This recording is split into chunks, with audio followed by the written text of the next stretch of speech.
You got to go zen for these intros, you know. Hello, you're listening to Don't Listen to This podcast, all about 1001 albums to listen to before you die, where we take a look at Robert Dimmery's 1001 albums to listen to before you die. As I've just said, I'm your host, Ewan Gleadow, and as ever, I'm joined by a wonderful guest, but this time we've got a returning guest because my pool of guests is smaller and smaller by the day. We realise that this podcast is listened to by about 3 people per week. But I am joined by the wonderful Nicolò Grasso. How are you doing, pal? I'm doing great. I'm doing great. I'm so happy to be back here, bringing my loud Italian voice back on the pod to talk about, sadly, no Italian music, but No a singer Italian that's music. close to my heart. Oh, really? Oh, well, have I got bad news for you? Ah, oh, the What have you pain. been listening to recently beyond the album I've put forth towards you? I've been listening to a lot of Akira Yamaoka, the Hmm. Japanese composer who made the soundtrack to the Silent Hill games, for instance. Oh, Um, yeah, yeah. because Okay. I've gotten back into playing the series. Just because I got my PSP, it's back on working. I was like, yeah, let's just play the original Silent Hill and Silent Hill Origins on it.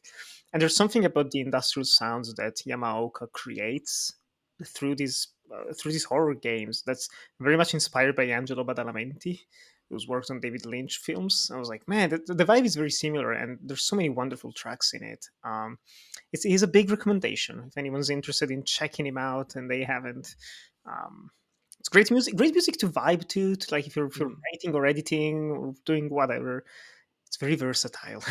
What have you been It's listening what have I been listening to? I mean, well, I woke up 30 minutes before we started this recording, so as I was making my coffee, I thought I need to wake myself up, and I just recently bought, and by recently I mean yesterday, bought the Electric Ladyland sessions from LCD Sound System. to? Um, I don't actually know if it's called Electric Ladyland. I can't remember the name of it, to be honest, and I can't bother to look it up. I'm too tired. Hang on, I've actually got it open in a new tab. That's how lazy we are. Electric Lady Sessions. Electric Okay. Ladyland's Jimi Hendrix. But there's a couple tracks on that LCD Sound System album.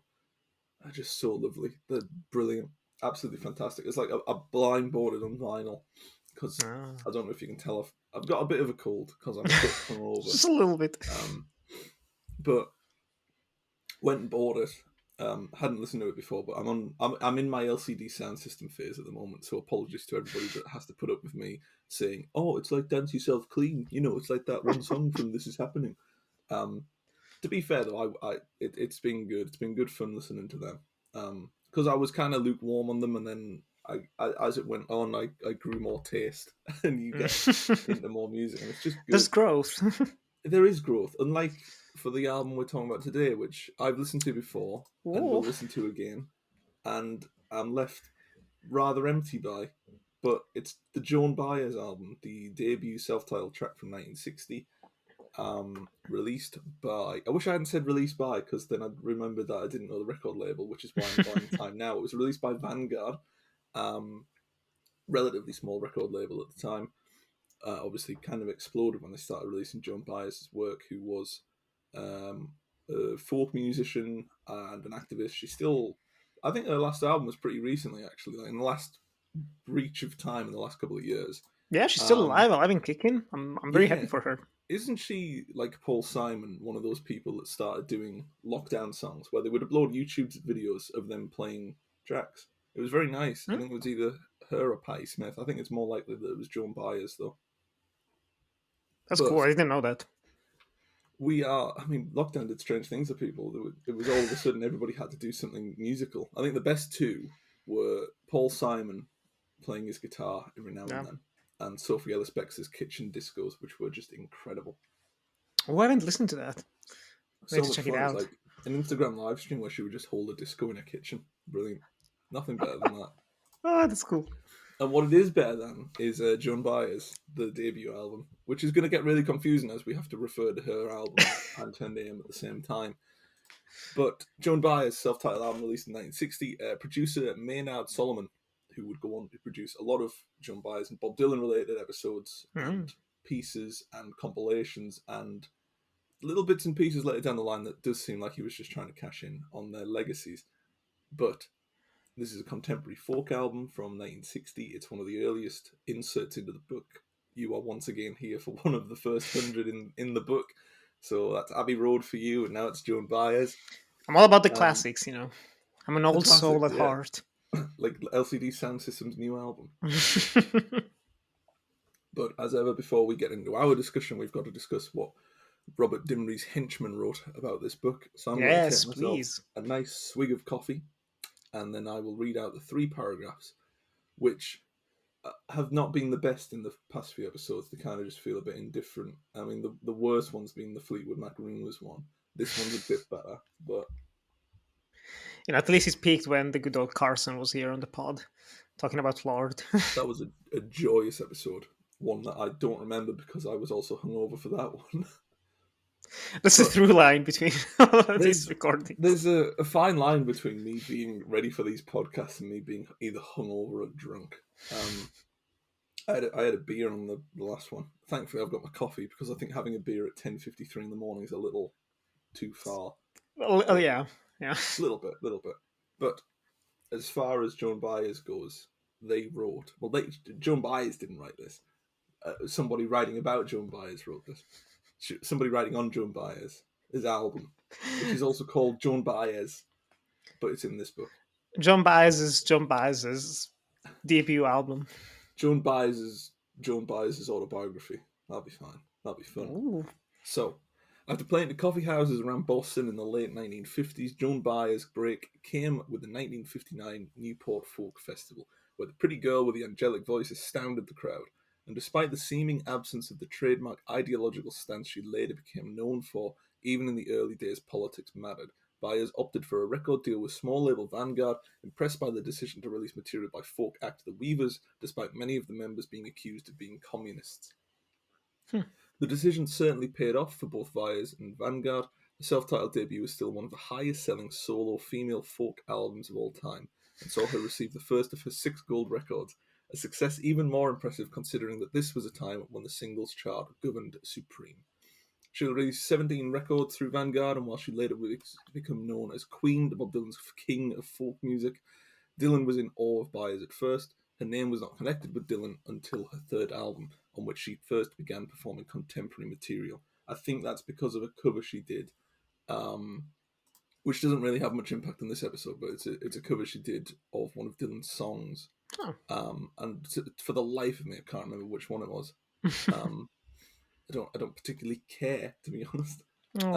It was definitely a Dylan cover though. And we've got one last paragraph to narrow us out, but my throat's starting to close up, so I'm going to have another swig of coffee. I'm very interested to hear, what he has to say. Final words. Who, me or Bob Dylan? Bob Dylan. Oh, right. When's he going to leave this earth? Probably after me, to be honest. Like, the man does not stop. If that man at 81 can tour and do dates back to back, I didn't get out of bed until 10. I said, This is the crazy thing, listening to this music and reading up on it. We've done an episode on Bob Dylan, reading about his autobiography, Chronicles, and it's like, man, every time I hear about the 60s, it doesn't feel like it's been that long ago. It always feels like it's closer than it actually is. And they're like, oh yeah, people that were in their 20s are now in their 80s. 60 years have passed. It is terrifying. It's the fact that it doesn't feel like that. I mean, I keep thinking the 90s isn't that long ago, but really that's 30 years ago, which is insane. Yeah. But one more paragraph to power on through, and then we can start talking about the album. The debut album from the 20-year-old consisted of traditional songs, including several ballads from England and America, particular highlights being Wildwood Flower and House of the Rising Sun, which showcased Baez's vibrant, clear voice. Although her place at the forefront of the protest movement was still around the corner, Baez's strength, compassion, and courage were apparent on this initial release, which did much to revitalise folk music for a new generation. I'd say that's the best written entry we've had so far for the little bit of writing that comes with the album notes, which is not high bar to pass, but it's nice to see it has been reached. Nick, what memories have you got with this album? I always ask this because whenever I have a guest on, I let them choose the album. I don't say you are doing Chumbawamba's Tub Thumper and we're going to talk about that for an hour. But Joan Baez, like you mentioned, must mean quite a lot to you. I have more memories with Thumb Thumper than this album, to be honest. Oh no! Well, I know what episode you're on next. Yeah, I'm excited. But yeah, no, speaking of John Baez, this album it's one that I've listened to relatively few times over the years. But I have more of a history with her in general. I completely fell in love with her voice when I first heard "Here's to You," the song that was used by Morricone in the film Sacco e Vanzetti, which is very underrated. And from that moment on, I was like, "Who is this woman? What's she like?" And I think the fact that like the lovely writer of the book said that she's the queen of folk music to Bob Dylan's king. I think that's a very accurate comparison. Even though they've ended up making different types of songs over their career, they're remembered for different reasons. Man, I just love the vibes. I just really love folk music, guitar heavy. This very unique voice. It's not perfect.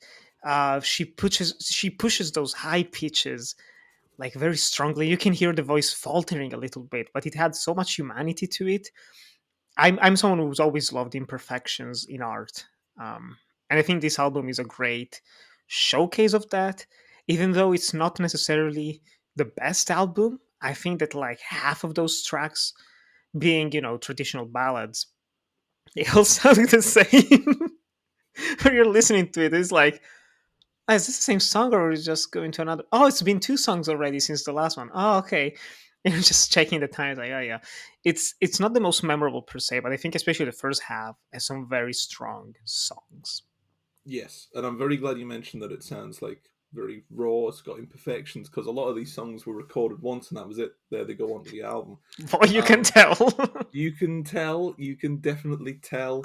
I did have this written down. She said in the 1983 interview, Joan Baez, is that they would do some of these tracks just the once, um, It's and cheaper.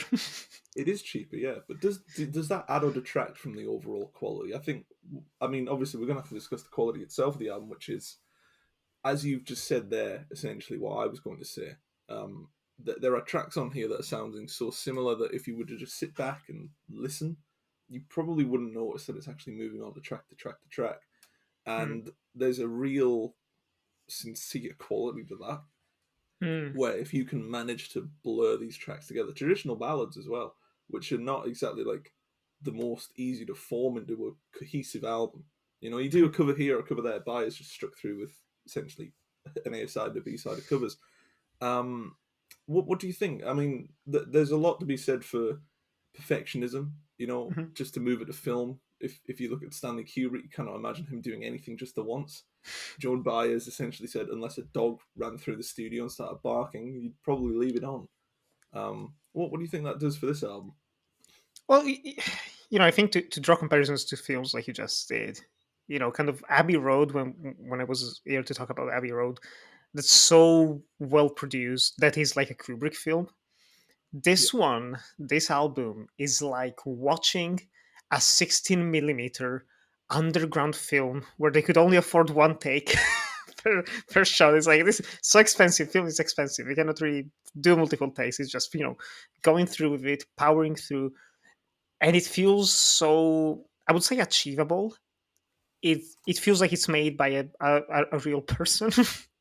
It makes Yes. it even No. more Yeah. intimate, you could say. Yeah. There's always this intimacy. I think they've remastered the album, they trying to improve the sound quality, but the fact that you can still kind of, like, I would love to listen to this on vinyl, because the record scratches and all of that would add even Yeah. more of this.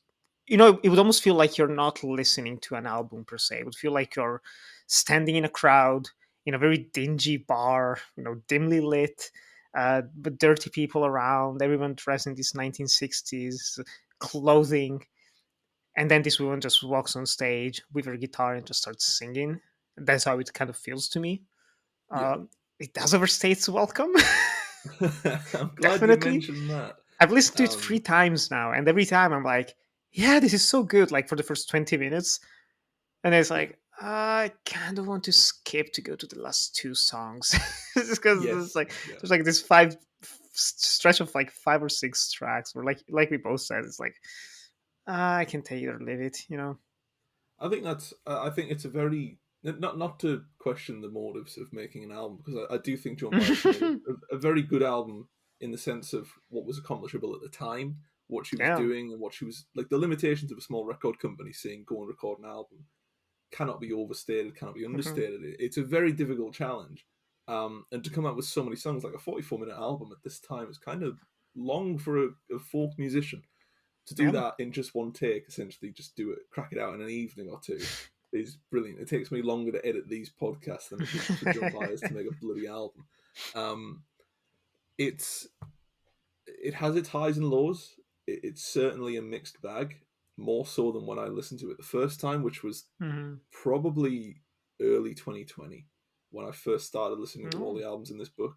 So it's been a couple of years. I've had a bit of distance from it. I think I liked it more then than I do now, which is okay. it's interesting that that's happened because usually what happens is I go back and listen to the old albums and think, well, I must have been huffing paint at the time. I've clearly not rated this correctly, and then it goes up. Joan Baez, if anything, has kind of just stayed at that midpoint 3-star range. It's like it's fine. I probably wouldn't listen to this again or want it on vinyl, even though I hate to say it, right? Because I always thought, what a stupid thing to say, but listening to things on records just does sound better. And I'm only saying that because I just got a new record player and I've got like big speakers behind me. Um, it is unbelievable. It's so, so good. I've never heard music sound better than that. And it's brilliant. I had Leonard Cohen's last album on, You Want It Oh, Darker, nice. and it just sounded so pure. And I think that's the effect, though, isn't it? It's the if you can get an original print of Joan Baez, for those that like the album, Hmm? it'd be Yeah. brilliant. For those that dislike the album, it might sound a bit better. For those ambivalent on it, it's not going to do much. But like you said, there are a couple highs, there are some hefty lows. Mm. I think Silver Dagger is probably the standout, mainly because it's the first track, which is it's a delightful little song. Um, it is essentially one of this album as a whole is kind of a testing palette for Joan Baez. It's to enter you into an artist whose range and vocals can be stretched. Mhm. Her talent to just play and sing is definitely seen. It's clear on the album that she's got a real talent for it. I just don't think it's adapted as well as it should be to traditional folk songs. You've got something like House of the Rising Sun, which for me is always going to be an animal song. Um, Uh-huh. but hearing it in the kind of slower tone and higher pitch just doesn't work for me. Okay. But then on the other hand, you've got something like Fare Thee Well, which is truly, truly marvelous. It's that mixed bag, and I think all of it comes down just to personal taste. This is an album that is completely defined by which songs you like and which songs you don't. I think Baez's voice becomes secondary to that almost, which is a shame because she's got a really good voice. Um, it's further expanded on her other albums, but I just think we've got to take into account the fact that this is the only Joan Baez album on the list, and so essentially they're saying this is the Hmm. best representation of her work, and I don't agree with that. I don't think it is. Um, but for me, it's from watching a lot of documentaries as well on that era. It does seem like Joan Baez is better known, or rather, more importantly known for her activism, her politics, and what she did. After Woodstock, after everything that sort of the '60s influence gave her. It's I'll always think of Joan Baez as a very prominent, important activist, and she was also a very good vocalist.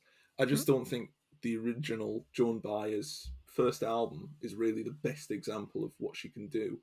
I think that a lot of that comes from just the sort of relatively patchy B side, which is stuff like John Riley, Donna Donna. Donna Donna's the last track on the A side, actually. Sorry, but just Yeah. that a bit of a rut, really. Yeah, it's unfortunate. I agree. I can kind of see why it's been chosen primarily for its just historical relevance. Yeah, Probably, it's hard to balance both of them. I'm not an expert on all of her discography, so I wouldn't know which album would be best in lieu of this one.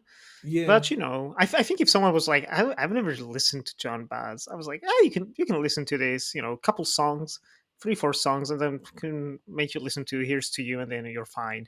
You kind of get the gist. But yeah, I agree. The first part is so solid to me. I actually really liked her rendition of House of the Rising Sun.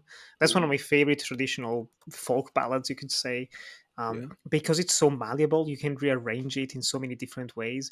And what's particularly appreciated in this one is that she changed a lot of the lyrics. which is something that I found interesting because some of the other tracks in here, they are sung from a male perspective. It's like the man Yes, going, he yeah, sees the woman. It's like his Virginia is like that. But House of the Rising Sun, she changes it to the poor boys or poor girls, um, and she mixes things around, which can, it's also part of the appeal, I think, of folk music.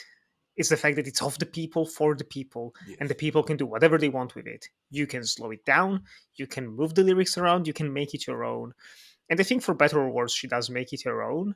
But yeah, I really like that. Even the third one, even like you said, fairly well. 10,000 miles. It's another very strong song. yeah. I kind of like some of these tracks. It feels like while you're listening to this, you have Lewin Davis somewhere else in like another room, just practicing his It guitar does. or recording something else. Such a fascinating period, I 1960s, think early it 1960s. is. Yeah, the 1960s are a very electric time for music. Ironically, considering everybody was prattling on with acoustic guitars, I will Well, not get my acoustic guitar out. Not again. I've already done it's that not one that type of episode. episode. It's not that type of episode. I'm not going to crack out Mary Hamilton. That's fine. Don't worry about it. Um, I think it's very telling for the time because it'd been about 5 years. I mean, the book itself starts within the Wee Small Hours by Frank Sinatra, and then it explodes from there. And a lot of the early '60s stuff is stuff I would associate with contemporary folk. You've got the Byrds, you've got Mhm, Bob Dylan, Leonard Cohen, and I think even by the book standard, there is a lacking representation, not just of gender, but of overall what contemporary folk music does or what it can do and what it did mhm, do. And I think that's why I'm kind of stunned a bit by the inclusion of this debut album. I think it's really important that Baez's name is on there, but I mhm, don't think this is the right album to do it because there's just I don't want it to sound too rude, but it's like these aren't originals. Anybody could do this. No, not anybody. But there's stuff like John Riley, Little Moses, Rake and Rambling Boy, which just kind of drag it down when you've got stuff like El Preso Numero Nueve, Mary Hamilton, Little mhm, Moses. These are good tracks. These are really well assembled. Like you said, one of the most important parts of actually assembling a traditional folk album is sort of the set list of how it goes through. And I think it's one of the most important albums for that is where do you define these songs and where do you go? It's a mhm, very experimental album. It's a very important piece on the grounds of its history, on the grounds of its, this is the first time somebody that has become a major artist has gone for an independent record label and stuck with them. You don't get that much anymore because Sony and UMC have a fucking monopoly the same way Ticketmaster do. But it's really quite a statement, and I think that says more about Joan Baez as a person than it does her album. Is that she was very happy to stick with an independent label that would support her beliefs, and I think just to, you know, she stuck with them for that long, but there are better examples down the line. I can't name any off the top of my head because that would spoil the end of the episode as to what I'm going to be saying about a replacement album if there is one. Um, but it is a collection of nice songs. I think the flow of it is very nice. It's very soothing, but sometimes it just kind of it feels a bit distant. It feels a bit disconnected. It feels as if, okay, well, we've heard this before. It's nothing special, bit routine. Now we're just going through it again and again and again. Where it's warbling tones, acoustic guitar, works for the first few songs, has a bit of a dip when you realise that it's nothing all that incredible, and then by the end of it, it's like, oh, thank God, it's coming to close. You kind of just snap back in. It's like, oh, right, okay, this is what's happening. Um, there are better tracks as well. I think to speak of House of the Rising Sun, obviously I wasn't the biggest fan of it, but there is a blunt tone to it that I do appreciate. It's a very mhm, nice swerve on the song, as you mentioned, where it's from the perspective, it's the change of lyrics, it's the little changes like that make a lot of difference, as Baez would often find when she was doing other covers. I think it was Bring It Back Home she did with Bob Dylan, which is just mhm. delightful. I think that was her first EP as well. Um, but then you've got a nice run at the end of Mary Hamilton, Henry Martin, El Preso Nuevo, Numero Nueve. I don't know if that's what language that is. I'm not very Spanish. good at Spanish. Yeah, I thought so, but my Spanish is not good. Been to Spain a few times, but never picked up any of the lingo because everybody I spoke to in Spain was just an English bloke called like Daz. But You found each other. I did. I did. Good old Benny Dom. What a horrible place. Oh, But yes, I think as far as the sort of overall nature of this album goes, I think it's more remembered for the history, the legacy, and it's a very important history and a very important legacy. I just think it overwhelms the music a bit. And from my perspective, I think it's if we're going to essentially update the list, we're here to sort of sift through what is and what is not needed on this list. We need to start thinking about contemporary musicians that have had this much or more artistic influence. And I think that's kind of why I'm on the fence about keeping it on the list, because Joan Baez for me can be seen in a lot of other artists. Not that they're inspired by her, but that they're doing similar things. They're being really creative, really broad with independent labels, and I just think it's about high time we just added those to the list in place of Joan Baez. So I kind of have given it away before we spoke about the legacy of this album, because there is a legacy to this album. But just prepare yourselves, because that legacy is meaningless to me. It's not oh, meaningless, but obviously like the introduction said, one of the highest grossing female folk musicians of her time, which it's is impressive. impressive once you remove. I mean, is impressive once you remove the very specific genre. It's the highest selling. Okay, great female. Yeah, great folk contemporary musician of her time. It's like that's a lot of variables. I wonder where she'd stand against like the rest of them. But I think it's it's still an influential status to have. I think it's been overblown by the book. Um, you know, Pet Shop Boys sold albums. It doesn't mean they're great. That's a bad example. Pet Shop Boys are brilliant. But there is something to the scope of a legacy, and I was wondering what that meant to you, because obviously you said she was a very important figure to you. I was wondering what you meant by that. I think especially over time how singing has evolved, especially female singers have become more and more prominent and household names. There's always this attempt to make everything sound sexy and look sexy. And I think there is a simplicity to Joan Baez. The way also she presents herself, if you see her on stage, in archival footage at the time, she's very much a gorgeous woman, but also, she belonged to the EP era, and she belonged with people who had this very, very unique sounds, these voices that were just, a bit croaky, a bit like, oh, you can hear a bit of struggling as well. They're not professionally trained per se. And I think that's the type of legacy that I really appreciate. Like if I have to make a cinematic comparison with her, I would say that John Bass is for folk singing what Agnes Varda was for the French New Wave. She Ooh, came before a lot of the big names. What she did was used and improved upon by their male contemporaries. She stuck around throughout the time, and she was never as big as any of them. Maybe fairly so, maybe unfairly so. But I love me some Agnes Varda, and I think maybe for the same reason, for this weird comparison, I kind of love John Baez. Um, but yeah, this is probably not the album I would pick to as well to have her. I would still keep her on the list. I always think like with this list of the top 1,000, like be it music, games, paintings, yeah, films, there always has to be this nice balance between old and new. And I yeah, think yeah. I give yeah I think she kind of deserves it. Maybe not necessarily for this album, but I would still keep her personally. I You know know. for a fact this some like obviously that kind of leads us on to removing her from the list, albeit temporarily, because I know for a fact that she will be back on the list, because I can't imagine CeeLo Green's The Love Machine is going to stick around for much longer. But there are certain, it's like you said, it's striking the balance between old and new. And Joan Baez is a clearly influential musician. Don't get me wrong, because for the past half hour, it makes me sound like I hate Joan Baez. She's a brilliant artist, she's a fantastic voice. I just don't think her debut album is where people should define her, because Mhm. she went on and did some really good albums in like the mid '60s, the mid '70s, which isn't too Damn. far after the release of this debut album. You've got stuff like she did a cover album of Bob Dylan songs, which I'm not saying should be on the list, because that's a whole wormhole of problems. But you've got stuff like One Day at a Time, you've got stuff like Diamonds and Rust, you've got Honest Lullaby, you've got Whistle Down the Wind, which she released in 2018. She's an active artist that has continued to make great music. And the fact that the list itself is just kind of like, well, there's a debut, go and listen to that, that'll do, is rather telling of how much of her discography they've listened to. But at the Yeah. same time, it is her most popular album. It is for a reason. I just, if the point of a list this big is to get to grips with the artist, I don't think saying that scratching the tip of the iceberg is manageable. I think you should go Mm. deeper. I think you should always go deeper.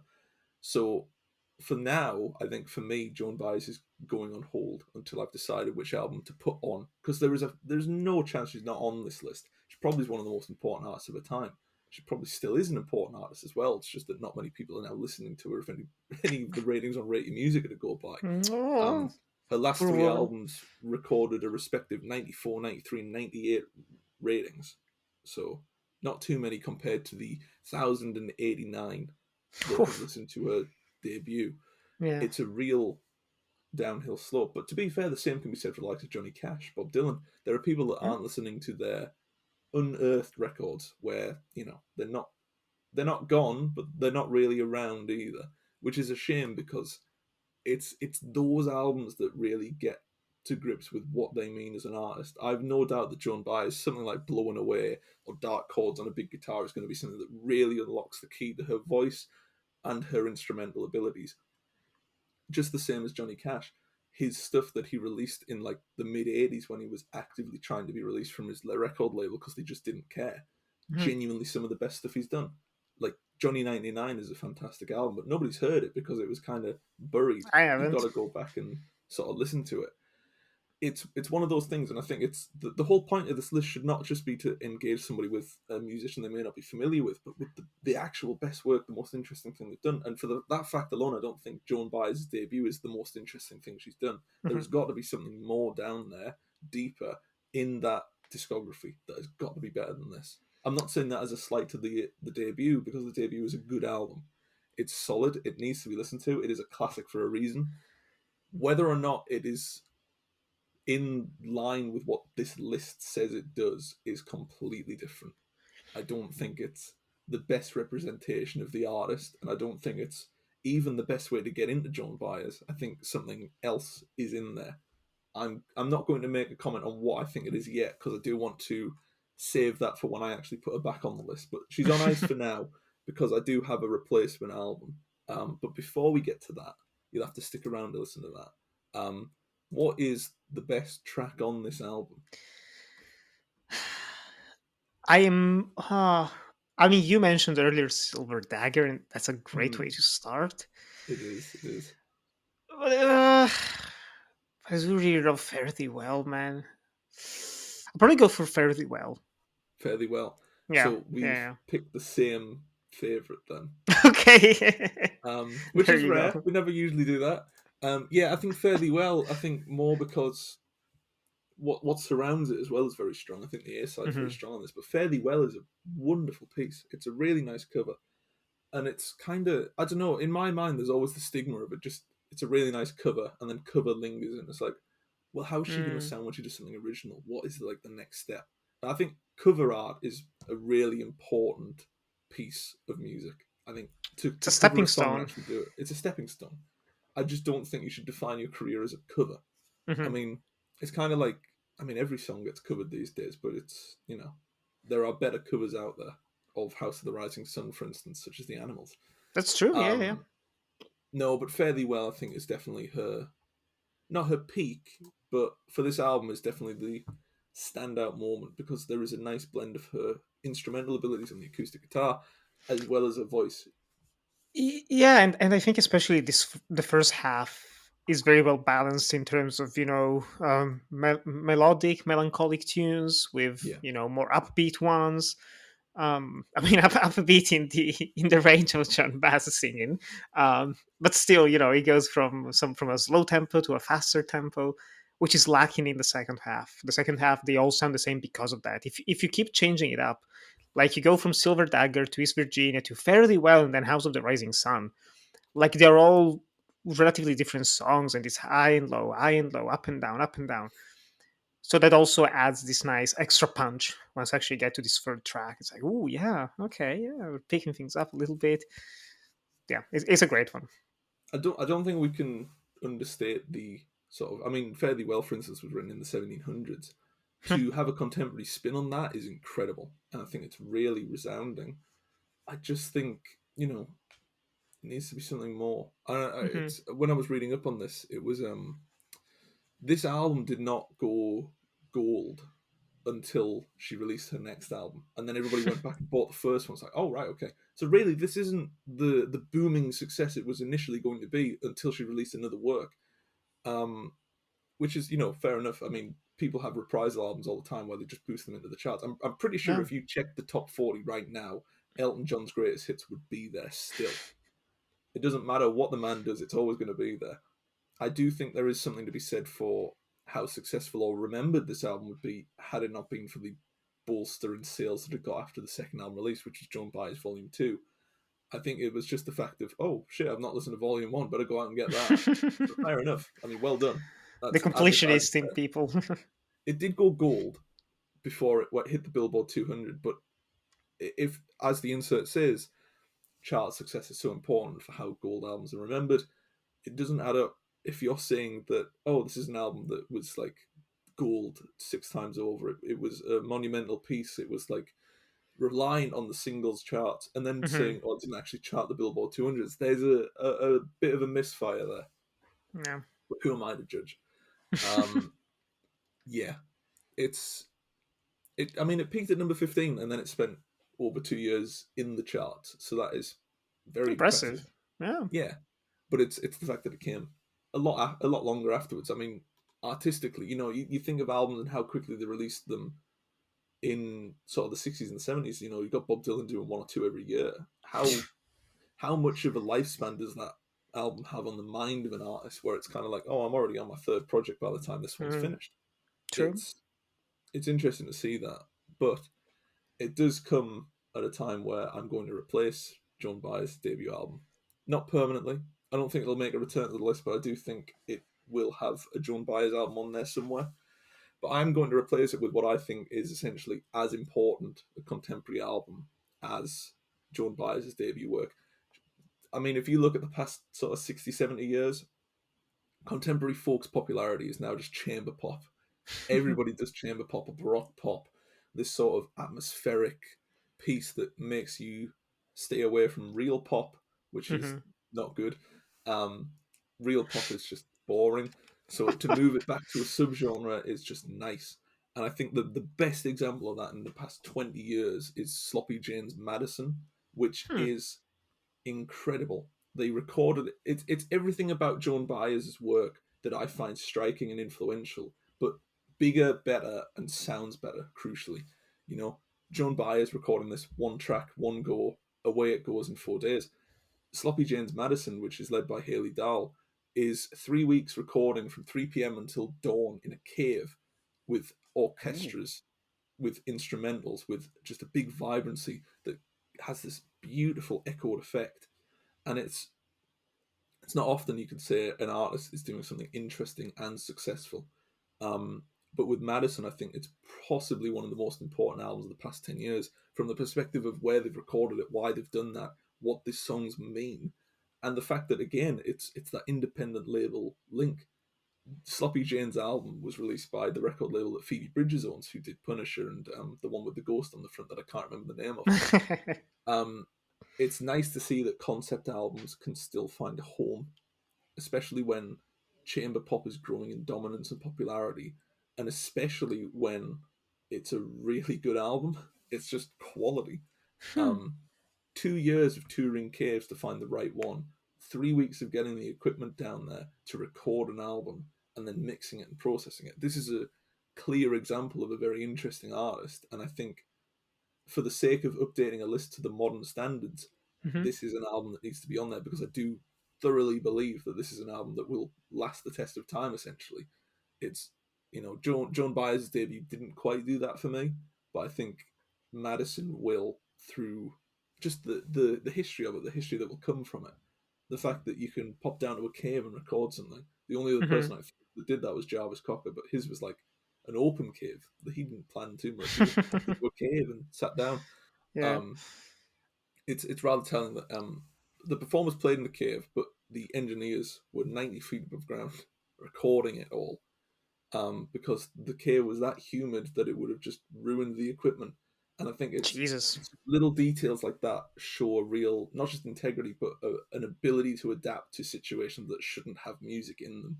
I think creating music in spaces that aren't creative, really, such as the middle of a cave, it's just it's a great example for what we can now do with music. And I think to represent that and to have that on the list in place of someone that did it, you know, in a popular way, but in a lesser so state, recording a track once and slapping on a record is not as impressive as going into a cave for 3 weeks and recording an album. But that is the progress of time, and we need to note that on the list. We need to note that progress and passing of time with experimental, interesting, and very, very good albums like Madison. But yeah, I'll have to I check think it out. that's I've never heard of yeah. it. It was so good, I got it on vinyl. That's Wow. that's where I'm at with it. That's the It's seal of approval. I heard it live in Manchester when I went to see Phoebe Bridgers, and unbelievable. Like sincerely, one of the best things I've ever heard in a long time. Wow. Um, brilliant, really amazing. But I suppose that's all of us. That's all we've got to say on War Joan Baez, which is delightful because it means this episode's really short and I can edit it in no time at all. Where can people I find you? I wanted to say one last thing Yeah, actually. If I were to perfect. replace Let's this go there. album, it's a full Ooh, go on length. then. Because I was thinking, like, I like to keep John Baez Yeah, again, like, kind of something else that she's done, and of the sound she'll of be the back. albums. Yeah, of the albums that I've listened to, I would actually Yeah. say I don't know if it's a cop out or anything, but the soundtrack to Sacco and Ooh. Vanzetti, she contributed to Oh, it with Morricone, and it's probably it's the Morricone touch that does a lot of the lifting in that album in terms of quality. But she has multiple songs on the soundtrack. It's not just "Ears to You." There's a couple ballads that she took inspiration from old sonnets from the 19th century. Like that's something that I find very fascinating about her is that she's very well read, yeah. a strong interest in history and literature and poetry, which is kind of something that I think all of the great artists do. They're not necessarily the most well versed in their own how do you even say it? Like in their own field. Like the Yeah, singers, no, the yeah, best singers are not experts about every single album ever made, but they're experts in like I don't know, psychology yeah. and They're experts in their metaphysical. influences. Yes, yes. And I think the soundtrack to Sacco and Vanzetti, especially because when you look for John Baez, the first song that comes up is "Ears to You." I want to say that's probably like for 90% of the people nowadays, they've heard it either from another movie, they've probably heard it, I don't know, playing the Metal Gear Solid 5 games.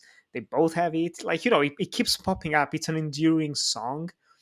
And I think just that song alone is a great showcase, but also having the actual ballad of Sacco and Vanzetti in there, split up in multiple parts, it shows her vocal range. It shows also her activism because that's a true story the movie is based on, of these two men that were illegal, like they were arrested with prejudice and they were sentenced to death. They tried their best to escape. The people rallied up, but they died. Unfortunately, it do be like that. So I Yeah, think it's a great showcase because yeah, John Baez the album, lots of classics, lots of folk ballads, lots of even religious tunes, but it lacks that extra spicy that extra political push. vibe that defined their career as well. Absolutely. So before people start sending us anthrax in the post, just remember that we will have a Joan Baez album on the list. I promise you that. Because there is something to be said for a legacy. I just again, it's nice to dive a little deeper. It's nice to get something else in there Yeah, that yeah, yeah. I've not yet listened to. But no, I think that rounds it out nicely with the recommendation of a soundtrack that she was included on, as opposed to what is essentially just a cover album. Mm. Um, Again, I'm not slating Joan Baez. She will be on the list. Please do not send me any more anthrax in the post. 70-year-old John Baez fans are very upset right now. How I've dare met Bob you? Dylan fans; they're insane. Um, where can people find you? God forbid, on the old internet. Thankfully, Twitter seems to be still alive and kicking. So I'm still on Twitter and also Instagram at Nicolò97. And there you can find everything that I do. Links to my YouTube videos, links to the Death Adaptation podcast that I host. And more often than not, you're on it, which is always a delight. And we actually just recorded an episode on Bob Dylan, talking about Dave, Chronicles and Don't Look Back, a little bit as well on I'm Not There. So, if you love Bob Dylan and you love this podcast, be sure to tune into that conversation because it's hella fun. wonderful stuff. And you can find me as ever on Twitter, Letterboxd, and a couple of other places at Ewan Gleadow, EWANGLEADOW, because my name is so hard to spell. Apparently, I might just change it, but I've not decided. I might just change my name to Joan Baez. Actually, that might boost the analytics a bit. But you can get my work on Cult Following, Clapper, Daily Star, uh, um, other places as well, Newcastle World. Just Google my name, stuff comes up. A lot of Wikipedia links these days, but Hey, listen, yeah. I'm a credible source on the internet, apparently. Anyways, I'll leave you with that horrible idea that the fact that I'm a listed source of a Bob Dylan article. Enjoy your weekend, weekday, day, morning, afternoon, night. I don't really care. Enjoy yourselves. Goodbye.